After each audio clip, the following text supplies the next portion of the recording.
Good morning. Um, my name is Peter Mkabete. I recently relocated from the UK to Zimbabwe, and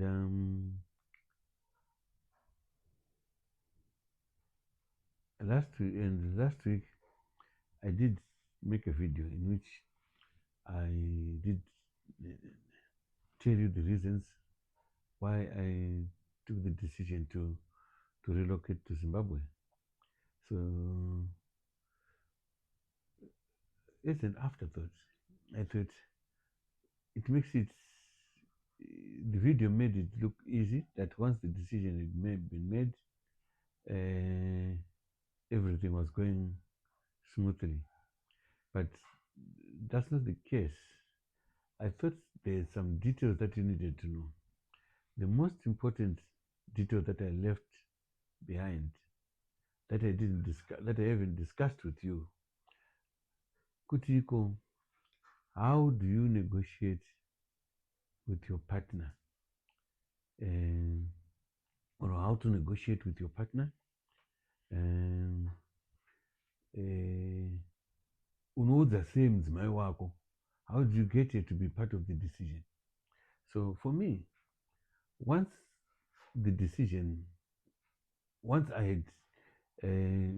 I was sure that this was the right decision and this was the right time for me to make this move, I knew the greatest challenge was to get my wife to be on board. So what you need to do is, once you make the decision, then you need to renegotiate with your wife. The role of respect in these discussions is really important, because you have to you have to respect your views, your fears, and your attachments. Look, like in my case, once I told her, she said, really? So how people are always saying that the situation in Zimbabwe is a difficult situation. How are we going to survive? Those are your fears. How are we going to survive? How will we manage the situation? So you have to address this, reassure her, but not just reassuring her, making her see the positives and the negatives of the move. And remember, this is a person who is having a life in the UK. For me, I was sure I wanted to move back, but this is a person, your partner, your mukadzi wako is a munhu ane upenyu imomo, handiti, is a person munhu ane upenyu hwake. Upenyu hwake hwatiri kutaura ndewekuti ane shamwari dzake, ane zvinhu zvaanoita, like going to the gym, going to the church, all these things, these are her attachments, and you need to negotiate all those things. So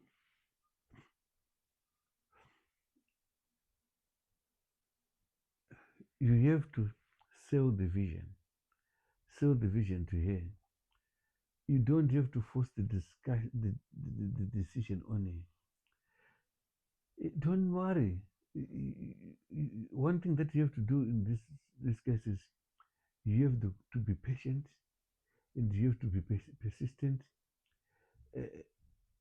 Respect doesn't necessarily mean that the two of you are not going to be discussing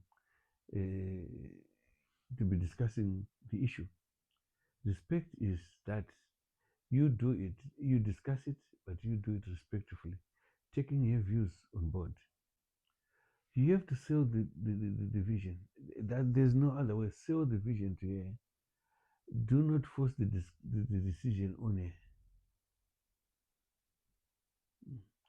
Listening matters very well in this situation. You listen to her views, you adjust your plans to accommodate whatever she's saying.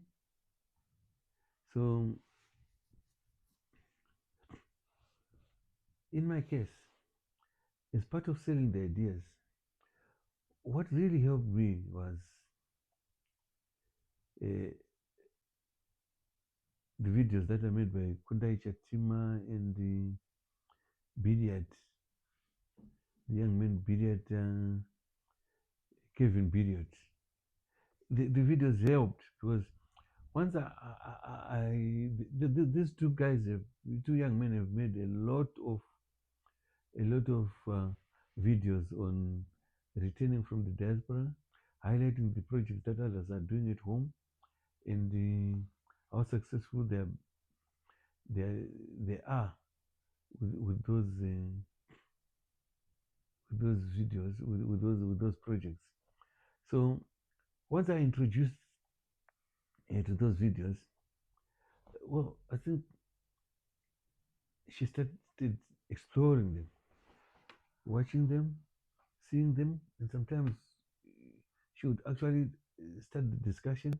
Said, I don't think it's really a bad idea for to relocate to Zimbabwe. She's telling me the positives, and she's also telling me that, you know what, we work so hard in the UK.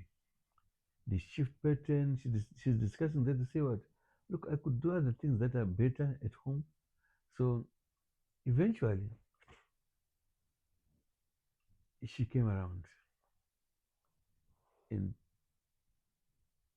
she was now asking me, so when do you intend to do this move? And to be honest to me, I said, look, I'm not making this move alone. The question that you should be asking me is, when are we making? Because it's important that I move with you. We have always been together, and we can't suddenly part. And well, she said she was on board, and once she said she was on board now, and the decision, it was now our decision, not her decision. And so sometimes she would tell me that, you know what, you're dragging. Why are you dragging so much? And sometimes there are things that she would point out that you want to go, but you need to set up this, you need to set up this. Now at that point, I knew that I'd won it. She's now like, she's now part of the decision. So what I'm trying to say, guys, is zvakangofanana nezvawakaita uchimunyenga musikana wako. You have to convince her. Haikona kumuforsa. So once she was part of the decision, it was easy now for me to start planning, and we're planning together. We planned everything together. So in my case, I was fortunate that it didn't take me a long time to persuade her. A couple of weeks, maybe at most, to persuade her to see my vision, and making it a shared vision, a shared view, and the shared view and the shared vision. So my advice really to anyone that wants to take this route is that the key factors in this are respect, patience, make sure it's a shared vision, listening. Please listen to your views and take them on board. Be prepared to adjust to accommodate your views as well. So, but one thing is, don't give up. Don't give up, even if she doesn't say yes the first time. It's something that you have to work on.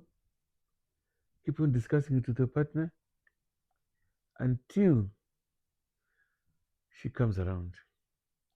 So, because this relocation thing is, if two people agree on this kind of vision, because this is life changing, it's a life changing decision that the two of you will be taking. It's a life changing decision. You're asking someone, yourself, you've made the decision, and you're asking someone to change your life, to change your routine, to change everything that you've been done, because this is a really life changing decision. And you must listen to her and take what she says on board. Because if two people agree on such a vision, it could truly become a beautiful new chapter for both of you. So, to all of you who want to take this decision that I've taken, it is very important that you work with your partner. Shanda naye, work with your partner, persuade her uh, until she sees your vision. Sometimes, look, for us, some of the things that made this decision easy was she could see in some of the videos that, look, it's not like we were coming to start from scratch. It's not like we are coming to build a house. No, the house is there, the farmhouse is there, although it needs some renovations, but it's there. It's there. Which has got all the facilities. It has got bathroom, bathroom and suite in a bedroom. She has got it's got all the facilities that she needs in here. So a geyser, everything like that. She has all those facilities here to consider, and uh, there are projects running on the farm that we just need to work on. So this is the main point. This is the decision that needs to be. This is a decision that needs to be shared. You cannot never do it alone. So if once you think you're in the position that I was, that you are no longer interested in staying in the UK, then please get your partner on board and move and get your partner on board, because working together with your partner is all right. The most difficult situation that I had was once we'd agreed to move, I then suggested to her that could she remain behind for 2 months while I come here and make the place habitable. And well, she didn't want this. She said, "Oh, you are leaving me, you can't leave me behind." I said, "Look, you be my backup while I'm there for this first 2 months, then you can come and join me." Well, we argued on it, we talked about it for several days, but lucky enough, you know what? Uh, uh, my wife is someone that we explore things and we always agree. At last, we always agree on one thing. She finally agreed to that decision. So you can see why I decided. Those that saw my videos before, the state that I found this place in, if I had come with her the first time there, she would be like, "Oh my God, what is this you have? mm, What is this we're walking into?" But now the place is better. She can join me anytime now. I don't mind. So, but there's something that I want you guys to see. I want you guys to see uh, here at the farm, we're selling, we're buying vegetables, we're buying everything we're buying from neighbors, vegetables, tomatoes, everything we buy. But we've got plenty of water here. So the difference is I want to show you a video of what my wife and I have been doing in the UK. It's a project really, but I just help out, I just help out to make it successful. My wife, our big garden, she's we've taken something like 10 meters plus 11 meters in our big. It's a piece of land which is 10 by 11 at the back of our in the back of our our house, and she makes a thriving business every summer. Every summer, she grows pumpkin leaves, mbora, I don't remember mbora, spinach, rape. She actually asks people to bring her seeds from Zimbabwe. Those are coming from the rape, chomolia, all the vegetables that Zimbabwean vegetables that people enjoy. But mbora is the number one delicacy that people want. So what she does is, those who are familiar with Milton Keynes, there's a butcher called Farmer Butchery. She goes at the back there every Sunday. If you see, the boot of a car will be packed with bundles of vegetables, and she sells them. She actually makes 150 to 200 pounds every weekend. Every Sunday she goes to sell her vegetables. She goes at 10, the place is closes at 1. She should be finished. Your vegetables will be finished by then. But then let us see that it doesn't take much if you're committed to something. It's how you want it. It's how a vision is what to make it. So sometimes when I look at what this place was, I think I say to myself that, you know what, the people that were here, they didn't have our vision. They didn't know where I wanted to go with this thing. So maybe that's why that was one of the problems. But anyway, look forward to seeing my wife's video and to see how she has been doing. Anyway, thank you so much for following us on this channel, and then I'll keep updating you of the things that if I think of anything,